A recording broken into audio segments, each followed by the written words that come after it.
I caught my teacher selling my college recommendation letters to the highest bidder, so I sold hers to the school board instead. Mrs. Henderson was supposed to be my ticket to Yale, a P. English, 23 years of teaching, and a reputation for writing letters that got students into Ivy League schools. When she agreed to write my recommendation, I thought I'd won the lottery. That was before I discovered her side business. It started when I stayed late to discuss my essay. I was walking past her classroom when I heard her on the phone. Sarah's letter? That'll be 3,000. She's a strong candidate, 4.0 GPA, perfect SAT scores. The letter practically writes itself. I froze. Sarah was my best friend. Her parents had been bragging about Mrs. Henderson's glowing recommendation for weeks. The Chen boy? His parents already paid 5,000 for Harvard and Princeton letters. Premium package. My stomach dropped. David Chen's family owned the biggest restaurant chain in town. They could afford premium anything. I pressed closer to the door. What about the Williams girl? The voice on the phone asked. That one's tricky. She can't afford much, but she's got real potential. I'll write something decent for 500. Enough to get her into a state school. That was me. The Williams girl who couldn't afford much. For 2 weeks, I gathered evidence.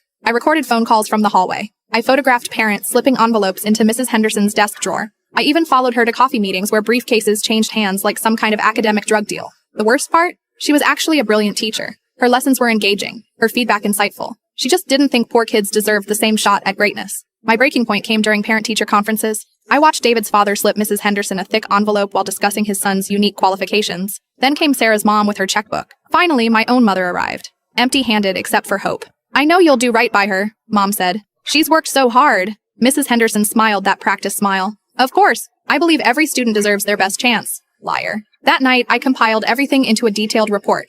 Call recordings, photos of money exchanges, a spreadsheet tracking which students got premium letters versus budget versions. I cross-referenced acceptance rates with family income levels. The pattern was damning. Instead of confronting Mrs. Henderson, I sent the whole package to the school board with a simple note. I thought you should know how your teacher of the year really operates. The investigation took 3 weeks. Mrs. Henderson was called in on a Tuesday morning and escorted out by security that afternoon. Her computer was seized, her files confiscated. The local news picked up the story by Thursday. Beloved teacher caught in college admissions bribery scheme. But here's the twist. I wasn't done. See, Mrs. Henderson had been applying for a principal position at the district's flagship high school. Her recommendation letters from colleagues, parents, and former students painted her as an educational saint. Letters that would land her a $120,000 a year job with full benefits. I sent the school board her entire application packet, along with my evidence, with one addition, a letter of my own. Mrs. Henderson taught me that excellence should be accessible to everyone, regardless of economic status. She demonstrated this principle by ensuring her own downfall cost exactly what mine would have.